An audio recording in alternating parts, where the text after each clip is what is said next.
اب یہ ہے کہ انسان اللہ سبحانہ تعالیٰ سے خیر مانگتا رہے. اس خیر میں ایک تو عام خیر مانگے، اس کی میں آگے وضاحت کروں گی، اور ایک ہے خاص طور پر کسی اہم معاملے میں اللہ تعالیٰ سے خیر مانگنا، جس کو استخارہ کہا جاتا ہے. استخارہ کا مطلب ہوتا ہے کسی چیز میں سے، یعنی دو تین آپشنز ہیں آپ کے پاس، یا زیادہ یا کم، اس میں سے بہتر چیز کا انتخاب کرنا، اس کو طلب کرنا. یعنی مثلاً آپ کے بچے کے دو تین پروپوزل آئے ہوئے ہیں، تو آپ کو سمجھ نہیں آتی کہ کس کو ہاں کریں کس کو نہیں کریں، تو آپ استخارہ کرتے ہیں. آپ کے پاس دو تین جاب اپرچونٹیز ہیں، کون سی جاب لیں؟ استخارہ کرتے ہیں. یعنی بعض اوقات انسان متزلزل ہوتا ہے نا، یہ بہتر ہے یا وہ بہتر ہے، اب آپ کو نہیں سمجھ آ رہی، تو آپ کہتے ہیں اللہ تعالیٰ جو بہتر ہے وہ مجھے عطا کر دے. استخارہ پیورلی خیر کی دعا مانگنا ہے، دیٹس اٹ. نہ یہ غیب کی خبر دیتا ہے آپ کو، اور نہ ہی اس میں کوئی خواب آنا شرط ہے، اور نہ ہی کہیں سے کوئی ہنٹ ملنا شرط ہے. یہ سمپلی خیر کی دعا کرنا ہے کہ اللہ اس میں سے خیر عطا کر دے، مجھے جو خیر والی چیز ہے وہ مجھے دے دے. کہا جاتا ہے استخر اللہ یخر لک، اللہ سے استخارہ کرو، وہ تمہارے لیے بہتر کا انتخاب کر دے گا. یعنی تم سے خود انتخاب نہیں ہو رہا، تم فیصلہ نہیں کر پا رہے، کیونکہ بعض اوقات جو اہم معاملے ہوتے ہیں جیسے بزنس ہے، شادی ہے، ٹریولنگ ہے، تو انسان فیصلہ نہیں بعض اوقات کر پاتا، ڈبل مائنڈیڈ ہوتا ہے، کچھ چیزیں اس کو روک رہی ہوتی ہیں، کچھ چیزیں اس کو موٹیویٹ کر رہی ہوتی ہیں. تو پھر ایسے میں وہ اللہ سبحانہ تعالیٰ سے دعا کرتا ہے کہ یا اللہ آپ میرے لیے خیر کا رستہ نکال دیں، تو اللہ تعالیٰ اس کو خیر عطا کر دیتا ہے. اور اس میں خاص طور پر پھر نماز پڑھ کے اللہ سے مدد لی جاتی ہے، اور دعا کے ساتھ کہ جو کام بہتر اور اولا ہے اس کی طرف پھیر دیا جائے. تو اس کو طلب کرنا یہ استخارہ کہلاتا ہے. علماء امت کا اجماع ہے کہ نماز استخارہ سنت نماز ہے، یعنی یہ نبی صلی اللہ علیہ وسلم کی سنت ہے. اور اس میں حکمت یہ ہے کہ اللہ سبحانہ تعالیٰ سے مدد مانگی جائے، اس کے حکم کے سامنے سر تسلیم خم کیا جائے، اور اپنی طاقت، وسائل اور قدرت پر بھروسہ اور انحصار کرنے کی بجائے اللہ سبحانہ تعالیٰ سے التجا کی جائے کہ وہ دنیا اور آخرت کی خیر کو جمع کر دے. تو اس لیے جب بھی کسی چیز کی ضرورت ہو، یعنی کسی فیصلے کی خاص طور پر ضرورت ہو، تو پھر اس سے بہتر کوئی چیز نہیں کہ انسان 2 رکعت نماز پڑھے اور پھر دعا پڑھ کر اللہ تعالیٰ سے خیر مانگے، اور دعا سے پہلے اس میں اللہ تعالیٰ کی تعظیم اور حمد و ثنا کرے، اور پھر زبان سے اپنی محتاجگی کا اظہار کرے، اور اللہ سبحانہ تعالیٰ کے فیصلے کا انتظار کرے اور بہتر فیصلے کو طلب کرے. حقیقت یہ ہے کہ اللہ کے سوا کوئی غیب کو نہیں جانتا کہ بندے کے لیے خیر کیا اور شر کیا ہے، کیونکہ خالق تقدیر بھی وہی ہے، اسی نے تقدیر ہماری مقرر کی ہے. تو مومن کو چاہیے کہ چھوٹے بڑے معاملات میں فائنل فیصلہ نہ کیا کرے جب تک کہ وہ اللہ تعالیٰ سے مشورہ نہ کر لے، اللہ سے خیر نہ مانگ لے اور سنت کی پیروی نہ کر لے. اوور آل بھی انسان اللہ کا محتاج ہی ہے. یا ایھا الناس انتم الفقراء الی اللہ واللہ هو الغنی الحمید، اے لوگو تم ہی اللہ کی طرف محتاج ہو، تمہیں ضرورت ہے، اللہ کو نہیں تمہاری ضرورت کہ تم نماز پڑھو گے تو اللہ تعالیٰ کو کوئی فائدہ ہوگا، نہیں، تم اللہ کی طرف محتاج ہو، اور اللہ ہی سب سے بے پرواہ اور تمام تعریفوں کے لائق ہے. انسان خیر اور شر کے بارے میں کوئی علم نہیں رکھتا. بعض اوقات وہ ایک چیز کو اپنے لیے خیر سمجھ رہا ہوتا ہے اور وہی اس کے لیے کیا ہوتی ہے؟ شر ہوتی ہے. اور بعض اوقات کسی چیز کو وہ اپنے لیے برا سمجھتا ہے اور وہی اس کے لیے خیر ہوتا ہے. وَعَسَىٰ أَن تَكْرَهُوا شَيْئًا وَهُوَ خَيْرٌ لَكُمْ وَعَسَىٰ أَن تُحِبُّوا شَيْئًا وَهُوَ شَرٌّ لَكُمْ وَاللَّهُ يَعْلَمُ وَأَنتُمْ لَا تَعْلَمُونَ. اور ہو سکتا ہے تم ایک چیز کو ناپسند کرو اور وہ تمہارے لیے بہتر ہو، اور ہو سکتا ہے تم ایک چیز کو پسند کرو اور وہ تمہارے لیے بری ہو، اور اللہ جانتا ہے اور تم نہیں جانتے.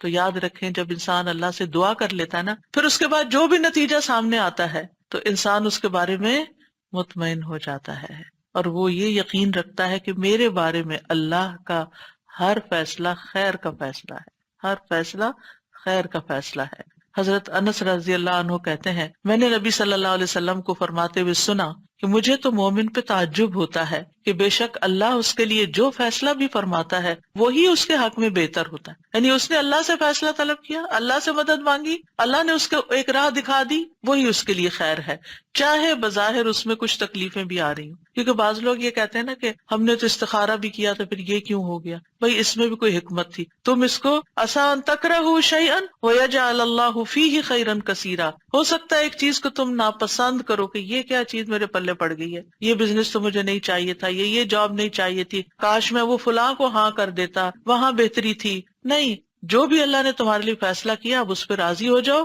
اور اس میں خیر کا انتظار کرو. نبی صلی اللہ علیہ وسلم استخارے کی دعا قرآن مجید کی سورت کی طرح سکھایا کرتے تھے صحابہ کو. جابر کہتے ہیں آپ ہمیں تمام معاملات میں استخارہ کرنے کی اسی طرح تعلیم دیتے جس طرح ہمیں قرآن کی کوئی سورت سکھاتے تھے. تو قرآن کی سورت کس طرح سکھاتے تھے کہ اس میں کوئی غلطی نہ ہو اور پوری مکمل طور پر پڑھی جائے. تو صحابہ کی بھی پھر کیا عادت ہوئی، وہ ہر معاملے میں اللہ تعالیٰ سے مشورہ کرتے تھے. سبحان اللہ. خاص طور پر آپ دیکھیے حضرت زینب کا معاملہ، حضرت زینب کے نکاح کی بات مجھے بہت زیادہ حیران کرتی ہے. حضرت انس کہتے ہیں جب حضرت زینب کی طلاق کی عدت ختم ہوئی جو حضرت زید رضی اللہ عنہ سے تھی، تو رسول اللہ صلی اللہ علیہ وسلم نے حضرت زید ہی سے فرمایا کہ حضرت زینب کو جا کے میری طرف سے نکاح کا پیغام دو. آپ سوچیے ہمارے معاشرے میں کبھی ایسا ہو سکتا ہے؟ ہمارے معاشرے میں تو یہ مسئلہ ہے کہ اگر کسی نے طلاق دی اور پتہ چلے کہ اس لڑکی کی شادی کہیں اور ہونے لگی ہے تو پھر تو قیامت ہی آ جائے گی. پھر تو وہ فساد اور طوفان اٹھائیں گے اور کئی طرح کے شر کے دروازے کھول دیں گے کہ اس لڑکی کی شادی اگر ہم نے نہیں رکھا اس کو تو کوئی بھی نہ رکھے. عجیب طرح کی نفسیات ہے لوگوں کی کیونکہ دین سے دور ہیں. اگر وہ یہ حدیث پڑھ لیں نا کہ نبی صلی اللہ علیہ وسلم نے حضرت زید ہی کو کہا اور وہ ان کے ایکس ہسبینڈ ہیں، اب طلاق ہو چکی ہے، اور وہی جا کے ان کو پیغام دے رہے ہیں. زید رضی اللہ عنہ کہتے ہیں میں گیا، میں نے کہا اے زینب خوش ہو جاؤ، یعنی مجھ سے تمہاری جان چھوٹی، اب خوش ہو جاؤ کہ اللہ کے رسول صلی اللہ علیہ وسلم نے تمہارے پاس مجھے نکاح کا پیغام دے کے بھیجا ہے. حضرت زینب کا جواب دیکھیے، کہنے لگی میں کوئی فیصلہ نہیں کروں گی حتیٰ کہ اپنے رب سے مشورہ کر لوں. پیغام کس کی طرف سے تھا؟ اللہ کے نبی کی طرف سے. ایک عورت کے لیے اس سے بڑا شرف کیا ہو سکتا ہے کہ وہ کسی نبی کی بیوی ہو. اور اس وقت بھی وہ اس خوشی کے عالم میں، اس ایکسائٹمنٹ میں یہ نہیں بھولی کہ لیٹ می ڈو استخارہ فرسٹ، پہلے میں استخارہ کروں. اور ہمیں تو کوئی اگر آفر ہو اور کوئی دنیا کے لحاظ سے کوئی چارمنگ سی چیز نظر آ رہی ہے اور ہمیں پتہ چلے یہ ہمارے لیے، تو ہم کہتے چلو ڈن کر دو جلدی سے. استخارہ تو نہیں کرتے. آپ کو یہ ہوتا ہے نہیں وہ ہاتھ سے نکل جائے گی بس فوراً جلدی کرو، وہ استخارہ بعد میں ہوتا رہے گا. نہیں، پہلے استخارہ پھر ہاں. پھر آپ دیکھیے وہ اپنی نماز گاہ کی طرف اٹھی، یعنی پیغام آیا اور اٹھ کے فوراً ہی استخارہ کیا. یعنی استخارے میں بھی کوئی بہت سوچ بچار نہیں کرنی چاہیے. جب آپ نے کوئی فیصلہ کرنا ہو، کوئی آفر آئی ہے، فوراً اٹھے استخارہ کریں. اور ادھر قرآن میں حکم اتر آیا اور اللہ سبحانہ تعالیٰ نے خود سے ہی آسمانوں پر ان کا نکاح کر دیا اور رسول اللہ صلی اللہ علیہ وسلم اجازت کے بغیر ان کے پاس داخل ہو گئے. That's it. اللہ سبحانہ تعالیٰ نے ان کا استخارہ قبول کر لیا، خیر کی دعا قبول کر لی اور ان کو وہ خیر عطا کر دی. اس حدیث سے کیا پتہ چلتا ہے کہ اگر بظاہر خیر کا کام بھی نظر آتا ہو پھر بھی استخارہ کریں. آپ ہر لحاظ سے بالکل سیٹسفائیڈ ہیں، بس آخری فائنل سگنیچر کرنے جا رہے ہیں، آپ کا دل بھی مطمئن ہے، شرح صدر ہے، پھر بھی استخارہ کریں. امام نووی کہتے ہیں اس حدیث سے واضح طور پر پتہ چلتا ہے کہ جو کسی کام کا ارادہ کرے اس کے لیے نماز استخارہ پڑھنا مستحب ہے، خواہ وہ کام بظاہر خیر کا ہی کیوں نہ ہو. بعض علماء کہتے ہیں کسی بندے کو دنیا کے کاموں میں بھی کسی کام کے لیے، یعنی اہم کاموں کے لیے، ایک تو نا روٹین کی عادت، ڈیلی روٹین کے، لیکن اہم کاموں کے لیے اس وقت تک آگے نہیں بڑھنا چاہیے جب تک وہ اللہ سے اس میں خیر کا سوال نہ کر لے، یعنی نماز استخارہ کی 2 رکعتیں ادا نہ کر لے. استخارہ شرمندگی سے بچانے کا ذریعہ ہے. شیخ الاسلام ابن تیمیہ کہا کرتے تھے جو انسان خالق سے استخارہ کرے اور مخلوق سے مشورہ کرے اور اپنے کام میں ثابت قدمی دکھائے وہ کبھی پشیمان نہیں ہوگا. یعنی اپنی طور پر ایفرٹ کرتا رہے، آگے بڑھتا رہے، انسانوں سے مشورہ کرتا رہے اور اللہ سے دعا کرتا رہے، کامیابیوں کے دروازے کھل جائیں گے. یہ 3 فیکٹرز ہیں. ایک ہے آپ کی ذمہ داری، اور وہ کیا ہے؟ محنت کرنا، کوشش کرنا، قدم بڑھانا. دوسرا ہے لوگوں کے ساتھ مشورہ، اچھے قابل لوگوں کی رائے لینا جو اس چیز، اس فن کے ماہر ہوں، ان سے پوچھنا. اور تیسرے ہے اللہ سبحانہ تعالیٰ کی مدد حاصل کرنا. جو شخص یہ تینوں کام کر لیتا ہے وہ ناکام نہیں ہوتا، پھر وہ کہیں نہ کہیں سے خیر پا ہی لیتا ہے. بعض حکماء کہتے ہیں جسے 4 چیزیں عطا کر دی گئیں وہ 4 چیزوں سے محروم نہیں ہوتا. نمبر 1، جسے شکر گزاری کی توفیق دے دی گئی اسے مزید ملنے سے محروم نہیں کیا جاتا. سبحان اللہ، یعنی اس کو مزید نعمتیں ملتی چلی جائیں گی جب تک وہ شکر گزار ہوگا. نمبر 2، جسے توبہ کی توفیق دے دی گئی اسے اس کی قبولیت سے محروم نہیں کیا جاتا. نمبر 3، جسے استخارہ کرنے کی توفیق دے دی گئی اسے بہتری سے محروم نہیں کیا جاتا. اور نمبر 4، جسے مشورہ کرنے کی توفیق دے دی گئی وہ درست بات سے محروم نہیں کیا جاتا. اگر ہماری زندگی میں ناکامیاں ہیں تو وہ ہمارے اپنے کیے کی وجہ سے ہیں. ہم نے ان چیزوں پر عمل نہیں کیا، ہم نے خود کوشش نہیں کی پوری جیسی کوشش کا حق ہے، ہم نے لوگوں سے مشورہ نہیں کیا جیسے مشورہ کرنے کا حق ہے، ہم نے اللہ سے مدد نہیں مانگی، توبہ نہیں کی، استغفار نہیں کی جیسے کرنے کا حق ہے، ورنہ کبھی بھی ناکام نہ ہو. اللہ سبحانہ تعالیٰ دنیا اور آخرت کی خیر عطا کرتا ہے ایسے بندوں کو. یہ عقل مند ہونے کی نشانی ہے، سمجھدار ہونے کی نشانی ہے. استخارہ کن چیزوں میں کیا جا سکتا ہے؟ تمام جائز اور مستحب کاموں میں، جیسے شادی ہے، کاروبار ہے، کوئی بزنس ہے. اور اسی طرح جب 2 جائز کاموں میں کانفلکٹ ہو رہا ہو، یہ کروں یا یہ کروں، اس وقت بھی یعنی بہتر کیا ہے میرے لیے. 2 جاب آفرز ہیں، 2 رشتے ہیں، 3 ہیں، زیادہ ہیں، ان میں سے کس کا انتخاب کروں، پھر استخارہ کریں. علماء کہتے ہیں انسان کے لیے ضروری ہے کہ وہ شادی کرنے سے پہلے استخارہ کرے اور رشتے کے معاملے میں متعلقہ شخص سے مشورہ کرے، کیونکہ نبی صلی اللہ علیہ وسلم صحابہ کو اسی طرح استخارہ سکھاتے تھے جیسے قرآن کی سورت. اور جب استخارہ چھوٹے چھوٹے کاموں میں ضروری ہے تو زندگی کے اس اہم مرحلے پر کیوں نہیں ضروری. اور پھر آپ دیکھیے اس معاملے میں حضرت زینب کا ہی واقعہ، پھر صحیح مسلم کی روایت اب بتا دیتی ہوں کیونکہ خوبصورت واقعہ، تھوڑے سے الفاظ فرق ہیں. حضرت انس کہتے ہیں جب زینب رضی اللہ عنہ کی عدت گزر گئی تو رسول اللہ صلی اللہ علیہ وسلم نے حضرت زید سے فرمایا کہ زینب کے سامنے ان کی میرے ساتھ شادی کا ذکر کرو. زید رضی اللہ عنہ چلے گئے، حتیٰ کہ ان کے پاس پہنچے تو وہ آٹے میں خمیر ملا رہی تھی، یعنی فرمنٹیشن. تو اس سے یہ پتہ چلتا ہے کہ خمیری روٹی کھانا جو ہے اور فرمنٹیشن کرنا جو ہے آٹے کی، وہ اس کے فائدے کو بڑھا دیتا ہے. ٹھیک ہے. بہرحال تو زید کہتے ہیں جب میں نے انہیں دیکھا میرے دل میں ان کی عظمت بیٹھ گئی کہ اب یہ اللہ کے رسول صلی اللہ علیہ وسلم نے ان کو پیغام دیا ہے، حتیٰ کہ میں ان کی طرف نظر بھی نہ اٹھا سکتا تھا کیونکہ رسول اللہ صلی اللہ علیہ وسلم نے ان سے شادی کا ذکر کر دیا تھا. سبحان اللہ، صحابہ کے اندر کیسا ایمان تھا نا، کیسی حکمت تھی کہ چونکہ اب رسول اللہ صلی اللہ علیہ وسلم نے پیغام بھیج دیا، اب میں ان کو نہیں دیکھ سکتا. میں نے ان کی طرف اپنی پیٹھ کی اور ایڑیوں کے بل مڑا اور کہا زینب، رسول اللہ صلی اللہ علیہ وسلم نے آپ کا ذکر کرتے ہوئے پیغام بھیجا ہے. انہوں نے کہا میں کچھ نہیں کرنے والی یہاں تک کہ اپنے رب سے مشورہ کر لوں. چنانچہ وہ اپنی نماز کی جگہ پر، مخصوص جگہ تھی ان کی نماز کی، وہاں جا کر کھڑی ہوئی اور قرآن کی آیات نازل ہو گئیں. فلما قضا زید منہا وطرا زوجناکہا، اللہ تعالیٰ نے اپنے اوپر لیا، ہم نے آپ کا نکاح ان سے کر دیا. تو اس سے پتہ چلتا ہے کہ مرد بھی استخارہ کرے گا تو عورت بھی استخارہ کر سکتی ہے. حضرت زینب نے استخارہ کیا، یعنی اس واقعے سے ایک اور بات یہ پتہ چلتی ہے. اور حرام اور مکروہ کاموں میں استخارہ نہیں کرنا چاہیے، یعنی غلط کام کے لیے، چوری کرے کہ نہ کرے. اسی طرح واجبات میں استخارہ نہیں کرنا چاہیے. واجبات کیا ہیں کہ جیسے والدین کی خدمت، ان کے ساتھ احسان واجب ہے.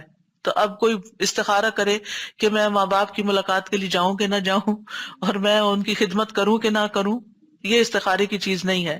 اسی طرح نماز پڑھوں کہ نہ پڑھوں، یعنی زور کی نماز اب آ رہی ہے تو پہلے استخارہ کر لوں کہ پڑھنی چاہیے کہ نہیں، تو نہیں، وہ تو آلریڈی فرض ہے آپ پر. یعنی استخارہ ان کاموں میں کیا جاتا ہے جن کے بارے میں بندے کو ان کے درست ہونے اور نفع مند ہونے کا صحیح پتہ نہ چلے کہ واقعی میرے لیے ٹھیک ہے یا نہیں. جہاں تک عبادات کا تعلق ہے، واجبات کا تعلق ہے، ذمہ داریوں کا تعلق ہے، میں اپنے بچوں کی ٹیک کیئر کروں کہ نہ کروں، ان میں استخارہ نہیں ہوگا، یہ تو آپ کو کرنا ہی کرنا ہے. استخارے کا طریقہ نبی صلی اللہ علیہ وسلم نے سکھایا، اور وہ کیا ہے کہ جب تم میں سے کوئی کسی کام کا ارادہ کرے تو فرض نماز کے علاوہ 2 رکعت نفل پڑھے، پھر کہے اے اللہ میں تیرے علم کے ذریعے سے خیر کا طالب ہوں، یعنی استخارہ کی دعا پڑھے. بعض کہتے ہیں کہ کیا سنت نماز جو ہم سنت موقدہ پڑھتے ہیں، کیونکہ نبی صلی اللہ علیہ وسلم نے صرف فرض کو الگ کیا ہے، تو اگر ہمیں کوئی مقصد ہے اور سنت موقدہ ہم نے پڑھی ہے اور ٹائم بھی ہمارے پاس تھوڑا ہے، تو کیا اس کے بعد ہم استخارے کی دعا پڑھ لیں، یا استخارے کا مستقل نماز یعنی الگ سے 2 نفل پڑھنا ضروری ہے؟ بعض علماء کہتے ہیں کہ چونکہ من غیر الفریضہ کی بات آئی ہے تو اس سے پتہ چلتا ہے کہ سارے نوافل، سنت موقدہ، غیر موقدہ، تحیت المسجد، وضو کی سنتیں، اشراق، چاشت، تہجد، کسی بھی نماز کے بعد آپ استخارے کی دعا پڑھ سکتے ہیں، تو وہ استخارہ شمار ہو جائے گا، کفایت کر جائے گا، اس میں منع نہیں کیا گیا، کیونکہ منع کیا گیا فرض نماز کے لیے کہ اس میں نہیں کر سکتے۔ اور جو یہ کہتے ہیں کہ نبی صلی اللہ علیہ وسلم نے فرمایا کہ 2 رکعت نماز ادا کرے اور پھر استخارہ کی دعا پڑھے، تو دوسرا گروہ کا اوپینین یہ ہے کہ مستقل 2 نفل پڑھنے چاہیے۔ اب یہ ہے کہ دونوں طرح کی آراء جو ہیں اگر ان کو دیکھا جائے تو ان میں وسعت ہے۔ بعض اوقات انسان کے پاس اتنا ٹائٹ ٹائم ہوتا ہے، یا یہ کہ آپ بیٹھے ہیں اپنے اشراق کے نفل پڑھ کر، اتنے میں آپ کے ہسبینڈ آتے ہیں اور وہ کہتے ہیں یہ فلاں آفر آئی ہے، کیا خیال ہے؟ تو آپ نفل ہی پڑھ چکے ہیں اور آپ اسی وقت استخارے کی دعا پڑھ لیں، یعنی آپ کے پاس ٹائم کم ہے تو جو آلریڈی نفل ہیں انہی کوئی استخارے کے بنا لیں۔ یا یہ ہے کہ دن میں مثلا آپ کو صبح 4 رکعتیں آپ پڑھتے ہیں تو 2 اس دن کے اشراق کے پڑھ لیں اور 2 آپ استخارے کی نیت سے پڑھ لیں۔ تو اس میں وسعت ہے، یعنی اس میں ہارڈ اینڈ فاسٹ رول نہیں دیا گیا کہ نہیں نہیں آپ یہ نہیں کر سکتے۔ پھر یہ ہے کہ 2 رکعت پڑھنے کے بعد ہاتھ اٹھا کر دعا کرے، یعنی استخارے کی دعا ہاتھ اٹھا کر پڑھنی چاہیے۔ اب ایک اور سوال یہ ہے کہ کیا 2 رکعت پڑھے بغیر بھی استخارے کی دعا پڑھ سکتے ہیں؟ ٹھیک ہے، تو اصل بات تو یہی ہے کہ استخارے کی نماز ہوتی ہے، نماز کے بعد دعا کی جاتی ہے۔ بعض علماء کہتے ہیں سلام سے پہلے ہی پڑھ لیں دعا، بعض کہتے ہیں سلام کے بعد پڑھیں۔ تو یہ دعا نماز کے ساتھ منسلک ہے، لیکن اگر عورت نماز نہیں پڑھنے کی حالت میں، پیریڈز کے دن ہے، یعنی جس کے لیے نماز ادا کرنا ممکن نہیں، مثلا آپ ٹریول کر رہے ہیں، آپ کے وضو کی بھی گنجائش نہیں، کچھ نہیں، کوئی ایسی چیز آ گئی جس میں آپ کو فیصلہ کرنا ہے، آپ دیر اینڈ دین بیٹھ کر استخارے کی دعا پڑھ لیتے ہیں کہ نماز پڑھنے کا موقع نہیں ہے، کوئی جگہ نہیں ہے، راستے میں بازار میں ہے، کچھ خریدنا چاہ رہے ہیں، اور آپ کو یہ ہے کہ ابھی اسی چکر میں ہی میں یہ خرید کے لے جاؤں، آپ کو مثلاً اپنے بیڈ چاہیے، آپ کسی دکان میں چلے جاتے ہیں، کسی مال میں چلے جاتے ہیں، آپ کو کوئی چیز پسند آ جاتی، لیکن آپ سوچتے ہیں پتہ نہیں اب میرے ہسبینڈ کو پسند آئے گی یا نہیں، تو میں اب کیا کروں، کروں کہ نہ کروں، اور وہاں آپ کھڑے ہو کے نماز بھی پڑھنے کی جگہ نہیں، تو آپ کیا کر سکتے ہیں؟ ایٹ لیسٹ اگر آپ کے لیے دوبارہ آنا ممکن نہیں اور اسی وقت زیادہ کنوینئنٹ ہے کہ کچھ اور چیزیں بھی ہیں انہی کے ساتھ ٹرانسپورٹ ہو جائے گی یہ چیز بھی، تو استخارے کی کم از کم دعا پڑھ کر آپ خریدیں۔ امام نووی فرماتے ہیں اگر وہ نماز پڑھنے سے معذور ہو تو صرف استخارے کی دعا کر لے۔ سوال یہ پیدا ہوتا ہے کہ نماز استخارہ میں کون سی صورتیں پڑھنی چاہیے؟ کوئی صورت مخصوص نہیں ہے، کوئی بھی صورت پڑھ سکتے ہیں، لیکن میں عام طور پر الم نشرح لک صدرک، یعنی دل کے اطمینان کے لیے وہ ایک تھوڑا سا کنیکشن بنتا ہے تو وہ پڑھ لیتی ہوں، لیکن کوئی ضروری نہیں ہے، اس کے لیے خاص نہیں ہے، آپ کی اپنی چوائس ہے، جو بھی پڑھیں۔ پھر اسی طرح یہ ہے کہ لوگوں کا یہ بھی سوال ہوتا ہے کہ کیا استخارے کا کوئی وقت مقرر ہے کہ اس وقت ہی استخارہ کیا جائے؟ ایسا کچھ بھی نہیں ہے، جب کسی کام کا ارادہ کریں، ارادہ، اسی وقت استخارہ کر سکتے ہیں، یعنی جائز کام ہے تو آپ فوراً ہی استخارہ کر لیں، کیونکہ نبی صلی اللہ علیہ وسلم کا فرمان ہے اذا ہم، جب کوئی ارادہ یا پختہ عزم کرے کہ میں کرنے لگا ہوں تو اس وقت استخارہ کر لیں۔ ممنوع اوقات میں نماز استخارہ نہ پڑھیں۔ ممنوع اوقات کون سے ہوتے ہیں؟ جیسے فجر کی نماز پڑھنے سے لے کر سورج کے طلوع ہونے کے بعد اونچا ہونے تک، ٹھیک ہے، یا عصر کی نماز پڑھنے کے بعد مغرب تک۔ آپ نے نماز پڑھ لی اول وقت میں، اب مغرب تک نہیں پڑھے، مغرب کے بعد آپ نفل پڑھ لیں۔ عقبہ بن عامر کہتے ہیں 3 اوقات کے متعلق رسول اللہ صلی اللہ علیہ وسلم ہمیں منع فرمایا کرتے تھے کہ ہم ان میں نماز پڑھیں، یعنی نماز سے منع کرتے، یا ان اوقات میں اپنے مردوں کو دفن کریں جب سورج نکل رہا ہو، اندر باہر ہو، حتیٰ کہ بلند ہو جائے، عین دوپہر زوال کے وقت، حتیٰ کہ سورج ڈھل جائے، اور جب سورج غروب ہونے کے قریب ہو، حتیٰ کہ غروب ہو جائے، کیونکہ بہت سی قومیں سورج کی عبادت کرتی ہیں ان 3 اوقات میں، تو ہمیں اس لیے ان کی مخالفت کرنے کے لیے اور مشابہت سے بچنے کے لیے ان 3 اوقات میں عبادت سے، یعنی صرف نماز اور مردوں کو دفن کرنا. بعض لوگ تو قرآن پڑھتے پڑھتے بند کر کے رکھ دیتے ہیں، یہ میں نے خود دیکھا. یہ کیا بھائی؟ کہتے ہیں زوال کا وقت ہو گیا. ہمیں قرآن پڑھنے سے منع نہیں کیا گیا، ہمیں ذکر کرنے سے منع نہیں کیا گیا، صرف نماز اور مردوں کا دفن کرنا ان اوقات میں منع ہے. ہاں، اگر کوئی ایسی مشکل آ گئی ہے کہ جس میں اتنا انتظار نہیں کیا جا سکتا، مثلاً آپ کو ڈاکٹرز کہہ رہے ہیں کہ وینٹیلیٹر پہ ڈالنا کہ نہیں ڈالنا، کانسنٹ دے دیں. اب آپ عصر پڑھ چکے ہیں اور مغرب تک کافی وقت ہے، اور جو بیچارہ بیمار ہے اس کی جان پہ بنی ہوئی ہے، مغرب تک انتظار نہیں کر سکتے. بھائی ابھی بتاؤ ڈالنا کہ نہیں ڈالنا. تو اب آپ کیا کریں گے؟ استخارہ کریں گے اور اس کے بعد فیصلہ کریں گے. یعنی اگر کسی ایسے کام کے لیے ایمرجنسی کی کوئی کیفیت آ گئی ہے اور آپ کو استخارے کی ضرورت ہے، تو پھر آپ اسی ممنوع وقت میں بھی پڑھ کے آپ استخارہ کی یا تو دعا پڑھ لیں کم از کم، یا پھر نفل پڑھ کے دعا کر کے آپ فیصلہ کر لیں. اور جس چیز کو مؤخر کر سکتے ہیں اس کو آپ مؤخر کریں. استخارے کی دعا ہے اللہم انی استخیرک بعلمک واستقدرک بقدرتک واسألک من فضلک العظیم فإنک تقدر ولا اقدر وتعلم ولا اعلم وانت علام الغیوب. اللہم ان کنت تعلم ان هذا الامر خیر لی فی دینی ومعاشی وعاقبت امری فاقدره لی وَإِن كُنتَ تَعْلَمُ أَنَّ هَذَا الْأَمْرَ شَرٌّ لِّي فِي دِينِي وَمَعَاشِي وَعَاقِبَةِ أَمْرِي فَاصْرِفْهُ عَنِّي وَاصْرِفْنِي عَنْهُ وَاقْدُرْ لِي الْخَيْرَ حَيْثُ كَانَ ثُمَّ رَدِّنِي بِهِ. تھوڑے سے الفاظ کے فرق کے ساتھ اور دعا بھی ہے، لیکن بیسیکلی یہی دعا ہے. سب سے پہلے استخیرک، میں آپ سے خیر مانگتا ہوں اے اللہ کہ تو ان کاموں میں سے بہتر چیز کی طرف میری رہنمائی کر دے. اے اللہ میں تجھ سے تیرے علم کی بدولت خیر طلب کرتا ہوں، اور تیری قدرت کی بدولت تجھ سے طاقت مانگتا ہوں، اور تیرے فضل عظیم کا سوال کرتا ہوں. بے شک قدرت تو ہی رکھتا ہے، مجھے کوئی قدرت نہیں، اور تو جانتا ہے اور میں کچھ نہیں جانتا، اور تو تمام پوشیدہ باتوں کو جاننے والا ہے.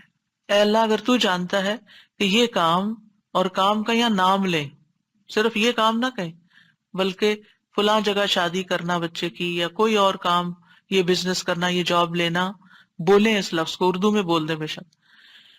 میرے دین، میری دنیا اور میرے کام کے انجام کے اعتبار سے میرے لیے بہتر ہے تو اسے میرے لیے نصیب کر. اور اگر تو جانتا ہے کہ یہ کام میرے دین، میری دنیا اور میرے کام کے انجام کے اعتبار سے برا ہے تو اسے مجھ سے ہٹا دے، اور مجھے بھی اس سے ہٹا دے، اور میرے لیے خیر مقدر کر دے جہاں بھی وہ ہو، پھر اس پر مجھے راضی کر دے، اس پر مجھے راضی کر دے.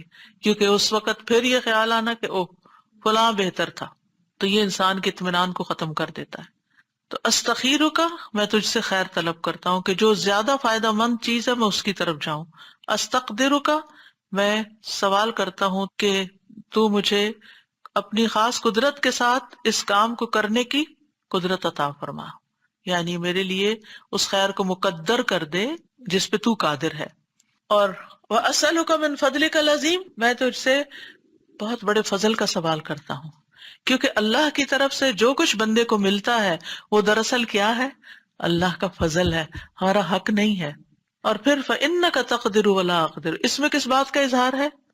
کہ قدرت ساری کی ساری، فیصلے کا اختیار سارے کا سارا صرف اللہ رب العزت کو ہے.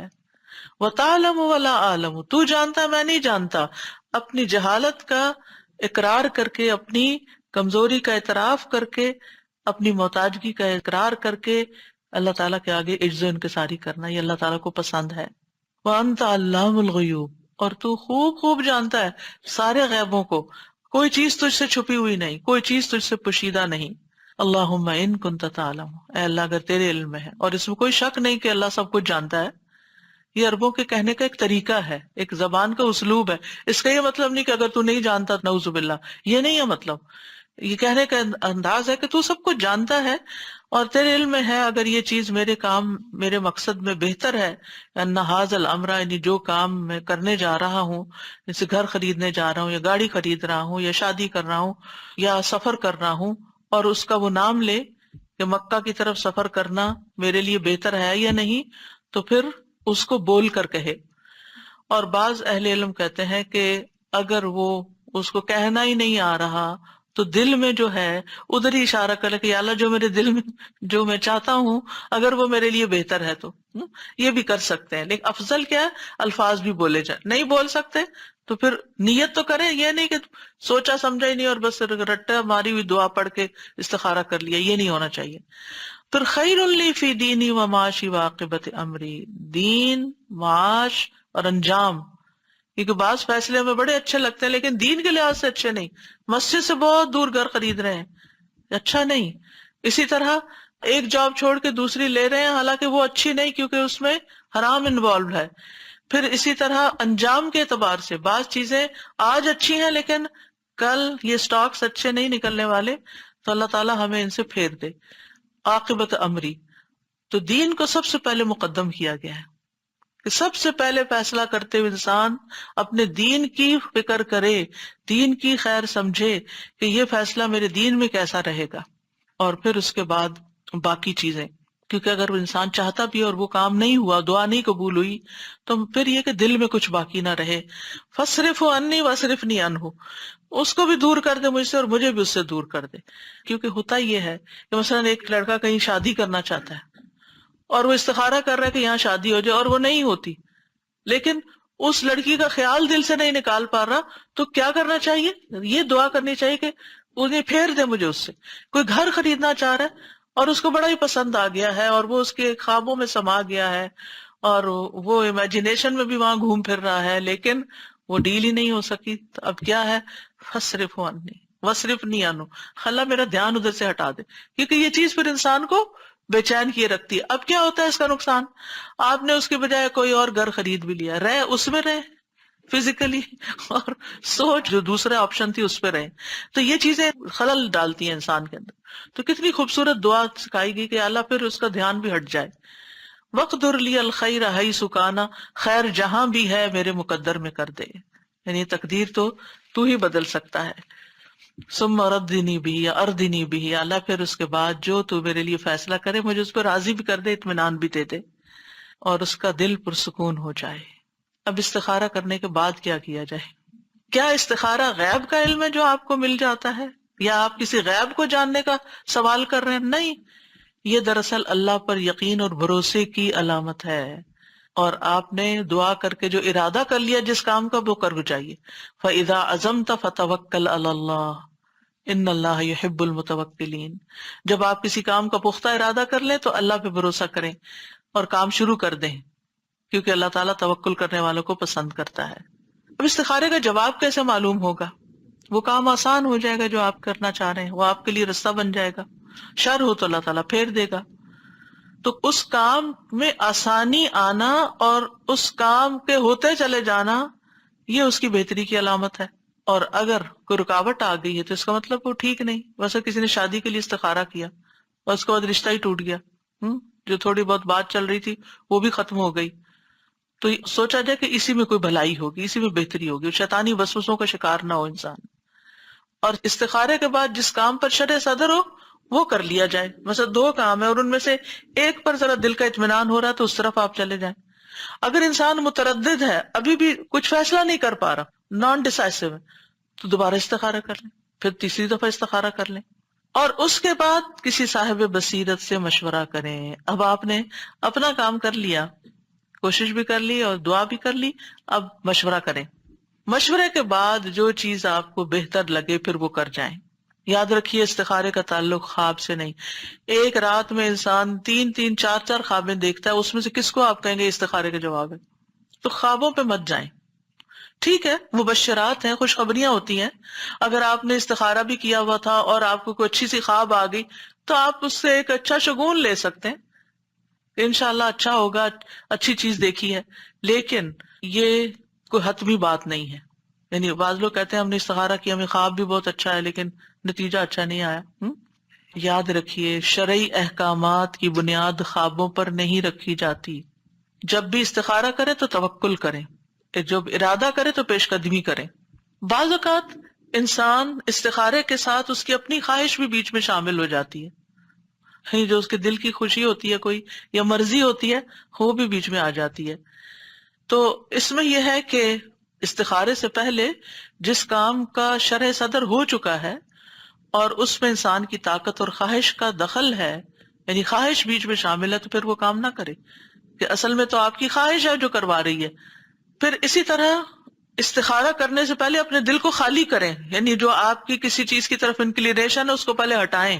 ایک رشتہ ماں باپ بتا رہے ہیں اور ایک آپ نے خود پسند کیا ہوا ہے، تو آپ دونوں کو پہلے دل سے نکالیں، پھر دعا کریں، پھر اس کے بعد فیصلہ کریں مشورے کے بعد. اور پھر اسی طرح یہ ہے کہ کیا استخارہ ایک سے زیادہ بار کیا جا سکتا ہے؟ جی ہاں، ایک سے زیادہ بار بھی کرنا درست ہے. کیا کسی دوسرے کی طرف سے استخارہ کیا جا سکتا ہے؟ یعنی اصل میں تو استخارہ اسی کے لیے ہے جس کو کوئی کام درپیش ہے، لیکن کیونکہ رسول اللہ صلی اللہ علیہ وسلم نے فرمایا جب تم میں سے کوئی آدمی کسی کام کا ارادہ کرے تو 2 رکعت ادا کرے، تو جو کرے ارادہ وہی کرے. ٹھیک ہے. اب جیسے شادی کا معاملہ نا، بچے کی شادی ہے تو بچہ خود بھی لازمن کرے اور آپ بھی کر لے کہ کیا میں بچے کے لیے فیصلہ کر لوں. تو اس صورت میں آپ اس کی طرف سے نہیں کر رہے، آپ اپنے ڈیسیژن کے اعتبار سے کر رہے ہیں کہ میں یہ ڈیسیژن لوں کہ نہیں، اور بچہ اپنی طرف سے کرے کہ کیا یہ رشتہ میرے حق میں بہتر ہے کہ نہیں. کیونکہ آپ دیکھیے کہ آپ کے حصے کی نماز کوئی دوسرا نہیں پڑھ سکتا، روزہ کوئی رکھ لے گا، صدقہ کوئی آپ کی طرف سے کر دے گا، حج عمرہ بھی کوئی آپ کی طرف سے کر دے گا، لیکن نماز کوئی آپ کے لیے نہیں پڑھ سکتا. اس لیے یہ استخارے کروانے کا سلسلہ ختم کر دیں. یہ بہت رواج عام ہو گیا، وہ فلاں بزرگ سے استخارہ کروا لیا، تم میرے لیے کر دو، فلانا کر دو. بھئی کوئی آپ کی نماز نہیں پڑھ سکتا، آپ کو خود اپنے لیے نماز پڑھ کے دعا کرنی ہے. مثلا یہ تو نہیں ہو سکتا 2 لوگ مسجد میں آئے، ایک کہتا میں ذرا بیٹھ رہا ہوں، میں تھک گیا ہوں، میری تحیت المسجد تم پڑھ دو. کوئی اور آپ کے لیے کیسے پڑھ سکتا ہے؟ پھر استخارے کے لیے کسی کاہن نجومی کے پاس نہیں جانا چاہیے، کیونکہ جو ایسا کرے گویا اس نے محمد صلی اللہ علیہ وسلم پر نازل ہونے والی شریعت سے کفر کیا. اچھا، بعض اوقات ایک اور چیز بھی ہے کہ استخارہ بھی کیا، مشورہ بھی کیا اور شادی کی، بعد میں طلاق ہو گئی، کاروبار کیا، نقصان ہو گیا. اب ہم سمجھ رہے ہیں ہمارا تو بڑا نقصان ہے، یہ تو استخارہ ہی ٹھیک نہیں نکلا. اس طرح کی باتیں کرتے ہیں نا، استخارہ ٹھیک نہیں، وہ استخارے میں کوئی خرابی نہیں تھی. بات یہ ہے کہ یہ طلاق ہونا ہی تمہارے حق میں بہتر تھا، اور تمہیں اللہ تعالیٰ نے اس رستے سے گزارا، یہ تمہیں کچھ سکھانے کے لیے تھا. بعض اوقات انسان کی زندگی اسٹیگنٹ ہوتی ہے نا، اس کو ہوش نہیں آتی، سمجھ نہیں آتی، اس کی زندگی میں کوئی ایسا شخص آتا ہے جو اس کو خوب ستاتا ہے، اس کو انسان بنا دیتا ہے، اور پھر وہ چلا جاتا ہے سبق سکھا کے. یہ صرف ایک سناریو. اسی طرح کوئی کاروبار آپ نے کیا، شروع میں اچھا رہا، اور پھر اس کے بعد آپ کو مسئلہ مسئلہ مسئلہ، آپ کہتے میں تو استخارہ کیا تھا. بھی ہو سکتا ہے اس میں کوئی ایسا ایلیمنٹ شامل ہو گیا ہو کہ اللہ تعالیٰ نہیں چاہتا اس کی وجہ سے آپ کی آخرت خراب ہو. پھر کیا ہوا؟ وہ آپ کے حق میں اچھا ہی ہے. اب آپ کچھ اور دیکھیں گے. آپ نے وہ چھوڑا بزنس، آپ نے کوئی اور شروع کیا، اس میں آپ بہت اونچے گئے. اگر آپ اسی کے اندر رہتے تو آپ کو تھوڑی آمدنی ہوتی. اسی طرح اگر آپ کسی ٹاکسک ریلیشن میں رہتے تو آپ کی زندگی حرام ہو جاتی. اللہ نے اس بندے کو آپ کی زندگی سے نکال کر آپ کے حق میں اچھا کیا، اور آپ میچور ہو گئے. آپ اس سے پہلے کچھ چیزیں نہیں جانتے تھے جو آپ نے اس کے ذریعے سیکھ لی. تو استخارے کے بعد بظاہر جو چیز شر نظر آتی ہے وہ بھی شر نہیں ہوتی، اس میں بھی خیر کے پہلو ہوتے ہیں جو اللہ کو پتا ہوتے ہیں. کیونکہ ایک دعا میں آتا ہے والخیر کلہ فی یدیک والشر لیس الیک، اللہ ساری خیر تیرے ہاتھ میں ہے اور شر کی نسبت تیری طرف نہیں، تو کسی کے لیے برا نہیں کرتا. ٹھیک ہے، یعنی بظاہر شر ہے، حقیقت میں خیر ہے، اس کے اندر خیر اور بھلائی ہے. اسی طرح بعض اوقات انسان کی زندگی میں استخارے کے بعد بھی کوئی ایسا حادثہ ہو جاتا ہے جس کو بہت دکھ دے جاتا ہے، بہت تکلیف دے جاتا ہے، وہ کوئی چیز انسان کو پریشان کر جاتی ہے، وہ آزمائش ہوتی ہے. اس میں آپ دیکھیے حدیث میں آتا ہے جب اللہ کے ہاں کسی بندے کا مقام اور مرتبہ اس درجے سے آگے بڑھ جاتا ہے جہاں اس کا عمل نہیں پہنچتا، تو اللہ تعالیٰ اسے جسمانی یا اولاد یا مالی آزمائش میں مبتلا کر دیتا ہے. پھر اس پر وہ صبر کرتا ہے یہاں تک کہ وہ اس درجے تک جا پہنچتا ہے جو اس کے لیے طے ہو چکا ہوتا ہے. وہ اس کا مقام بہت اعلیٰ تھا، لیکن وہ جو روزمرہ کے عمل کر رہا تھا نا، وہ کافی نہیں تھے وہاں تک جانے کے لیے. اللہ نے آزمائش سے گزار کر وہاں پر اس کو رکھا. تو شر پر کبھی بھی نظر نہ رکھیں، خیر ہی کی طرف نظر رکھیں کہ تکلیف میں بھی خیر ہے. اسی طرح مثلا آپ نے استخارہ کر کے، مشورہ کر کے سب کچھ آپ نے شادی کی، لیکن ایسی بیوی یا ایسا شوہر ملا کہ جس کے ساتھ روز ہی کوئی نہ کوئی انبن ہو جاتی ہے، کوئی نہ کوئی تکلیف اس سے پہنچتی ہے، تو نبی صلی اللہ علیہ وسلم نے فرمایا کوئی مومن شخص کسی مومن عورت سے بغض نہ رکھے، یعنی بیوی سے نفرت نہ رکھو، دل میں گرجز نہ رکھو. اگر عورت کی ایک عادت ناپسند ہوگی تو کوئی دوسری عادت پسند ہوگی، تو بظاہر اس میں شر ہے لیکن اس میں بھی خیر چھپی ہوئی ہے. پھر یہ کہ استخارے کے بعد جو معاملات ہوں ان پر راضی رہنا چاہیے، اللہ تعالیٰ کو بلیم نہیں کرنا چاہیے کہ میں نے تو اللہ سے مشورہ کر کے یہ کیا تھا اور یہ کیا ہو گیا، یہ الفاظ بھی منہ سے نہیں نکالنے چاہیے. اور پھر آپ دیکھیے چیزوں کو ان کے الٹیمیٹ انجام کے مطابق دیکھنا چاہیے، اس لحاظ سے دیکھنا چاہیے. اور الٹیمیٹ انجام کسی بھی چیز کا کہاں ہے؟ دنیا میں. وہ چیز آپ کی آخرت کے لیے کیسی ہوئی یہ دیکھنا چاہیے. حدیث میں آتا ہے دنیا کی لذت آخرت کی کڑواہٹ ہے اور دنیا کی تلخی آخرت کی لذت ہے. سبحان اللہ. اگر یہ بات یاد رہے تو ہماری زندگی میں جتنی بھی تلخیاں، جتنی بھی کڑواہٹیں، وہ ہمیں کڑواہٹ ہی نہ لگے، کیونکہ وہ ہماری آخرت کی مٹھاس ہے. کوئی چیز ہوتی ہے نا انسان کو زندگی میں ہر وقت بادر کیے رکھتی ہے. مثلا کوئی انسان ہے، آپ ان سے انٹریکٹ کریں تب بھی آپ تکلیف میں، آپ ان سے الگ ہوں تب بھی آپ تکلیف میں. مثلا بچے ہی ہوتے ہیں نا بعض اوقات کہ آپ کے پاس بیٹھتے ہیں تو کوئی ایسی بات کریں گے تو آپ کو تکلیف دے گی، وہ دور جاتے ہیں تو دور رہنے کی وجہ سے آپ کسی حال میں بھی راضی نہیں. اب یہ چیز آپ کو بادر کر رہی ہے، بادر کر رہی ہے. اب آپ سوچتے ہیں کہ یہ میری تو قسمت پھوٹ گئی، کبھی یہ جملہ نہ بھولیں. نہیں، یہ اللہ کا فیصلہ تھا. اللہ سبحانہ تعالیٰ نے آپ کو اس امتحان سے گزارا ہے کیونکہ وہ اس کے بدلے میں آپ کو آخرت میں مٹھاس دینا چاہتا ہے. آخرت میں مٹھاس دینا چاہتا ہے. یہ دنیا کی کڑواہٹ میری آخرت کی مٹھاس ہے، اس جملے کو پکا کر لیں اپنے دماغ میں. جہاں کہیں تکلیف پیش آئے سوچیں یہ میری آخرت کی مٹھاس ہے، اللہ نے مجھے اس کا بدلہ وہاں دینا ہے، تو آپ کو کوئی بھی چیز بری نہیں لگے گی. اور ویسے بھی انما الاعمال بالخواتیم، عمل کا دار و مدار تو خاتمے پر ہے. اینڈ کہاں پر ہوا، نتیجہ کیا نکلا، یعنی آخرت میں اس کا انجام کیا ہوا. یہ تو تھا استخارہ. مختصراً خیر کے حصول کی کچھ اور دعائیں بھی ہیں، جن میں سب سے پہلے تو یہی ربی انی لما انزلت الی من خیر فقیر، اور اسی طرح اللہم استہدیک لارشد امری واعوذ بک من شر نفسی، اے اللہ میں تجھ سے اپنے معاملات میں رشد و ہدایت کا طلبگار ہوں اور اپنے نفس کے شر سے تیری پناہ میں آتا ہوں.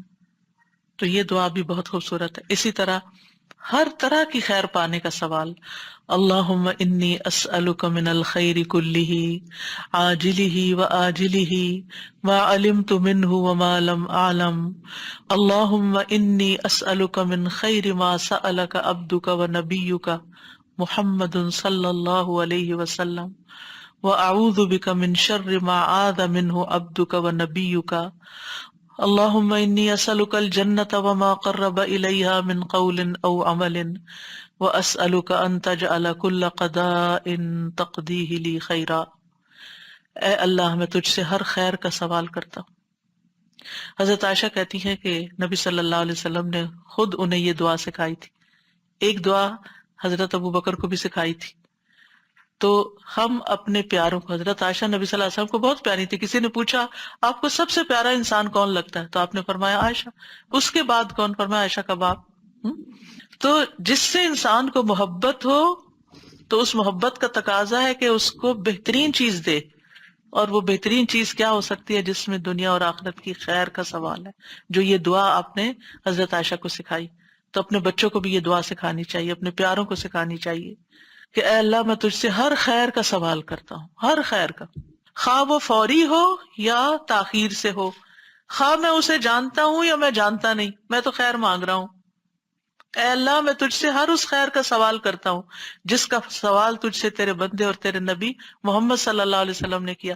کیا ان سے زیادہ بھی کوئی جانتا ہے کہ خیر کیا ہو سکتی؟ انہوں نے ہر خیر کا سوال کیا.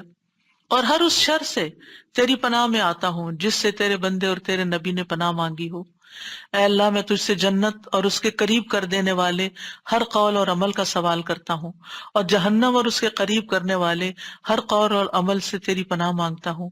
اور میں تجھ سے سوال کرتا ہوں کہ تو میرے لیے جو فیصلہ بھی کرے وہ خیر کا فیصلہ فرما. یعنی میری زندگی میں جو بھی فیصلے ہوں، جو بھی میری تقدیر کے فیصلے ہوں، تیرے ہاتھ میں، تو ان میں خیر جاری کر دے. پھر اسی طرح صبح شام کی دعاؤں میں سے جو دعا ہے امسینا و امس الملک للہ والحمد للہ لا الہ الا اللہ وحدہ لا شریک لہ لہ الملک ولہ الحمد وہو علی کل شیء قدیر رب اسألک خیر ما فی ہذہ اللیلۃ وخیر ما بعدہا. اور صبح کے وقت آپ کیا پڑھتے ہیں؟ اسألک خیر ما فی ھذا الیوم وخیر ما بعدہ. اور شام میں واعوذ بک من شر ما فی ھذہ اللیلۃ وشر ما بعدہا. اللہ اس رات کے شر اور جو اس کے بعد ہے اس سارے شر سے بچا لے. اور اسی طرح دن کے لیے بھی دن کے شر اور دن کے بعد جو آ رہے اس کے شر سے بھی بچائے. جو بندہ صبح شام یہ دعائیں پڑھتا رہے انشاءاللہ ہر شر سے بچا لیا جائے گا اور خیر نصیب ہوگی. اور ہوا چلنے پر خیر کا سوال کرنا. تیز ہوائیں چلتی ہیں اکثر، اس کو برا بھلا کہنے کی بجائے آج موسم بہت خراب ہے، یہ بھی برا بھلا کہنا ہوتا ہے خراب ہے.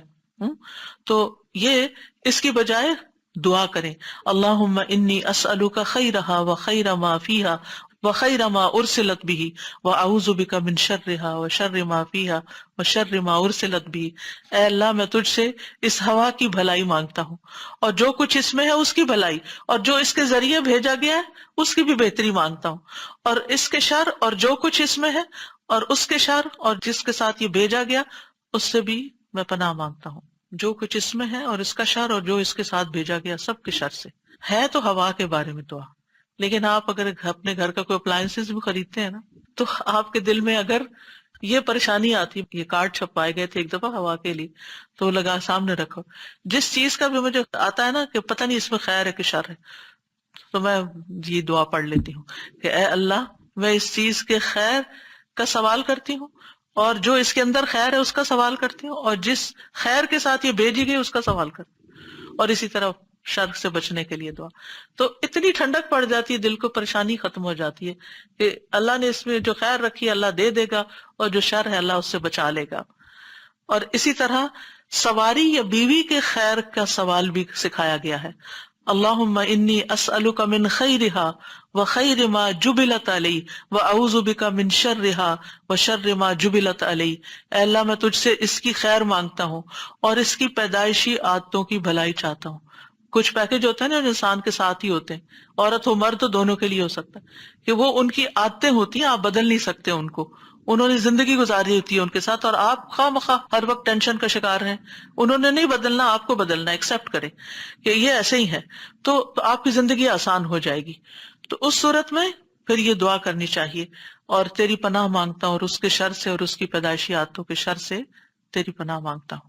اور نبی صلی اللہ علیہ وسلم نے فرمایا جب میں تم میں سے کوئی بیوی حاصل کرے یا خادم لائے گھر میں یا جانور لے کر آئے یا کوئی مطلب جو پھر وہی بات جیسے میں کہہ رہی ہوں کہ اپلائنسز کو لے کر آئے ہیں تو اب آپ بکریاں تو خریدنے سے رہے، تو ایسے موقعوں پر یہ دعا پڑھنی چاہیے. پھر اسی طرح لباس پہنتے وقت جو دعا ہے اللہم لک الحمد انت کسوتنیہ اسألک من خیرہ وخیر ما صنع لہ واعوذ بک من شرہ وشر ما صنع لہ. اے اللہ سب تعریفیں تیرے لیے، تو نے ہی یہ مجھے پہنایا، میں تجھ سے اس کی خیر اور جس کے لیے یہ کپڑا بنایا گیا اس کی خیر کا سوال کرتا ہوں، اور اس کی برائی اور جس کے لیے یہ بنایا گیا اس کی برائی سے تیری پناہ چاہتا ہوں. پھر اسی طرح کھانے کے بعد خیر کی دعا کرنا اللہم بارک لنا فی واطعمنا خیرا منہ. اللہم بارک لنا فی واطعمنا خیرا منہ. اے اللہ ہمیں اس میں برکت عطا کر اور ہمیں اس سے بہتر کھانا کھلا.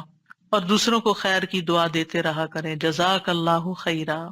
اور اسی طرح شادی کی دعا جو ہے وہ بھی بارک اللہ لک و بارک علیک وجمع بینکما فی خیر. اللہ تمہیں برکت دے اور اس برکت کو تم پہ قائم رکھے اور تم دونوں کو خیر پر جمع رکھے. وآخر دعوانا ان الحمد للہ رب العالمین. سبحانک اللہم وبحمدک اشہد ان لا الہ الا انت استغفرک واتوب الیک. السلام علیکم ورحمۃ اللہ وبرکاتہ.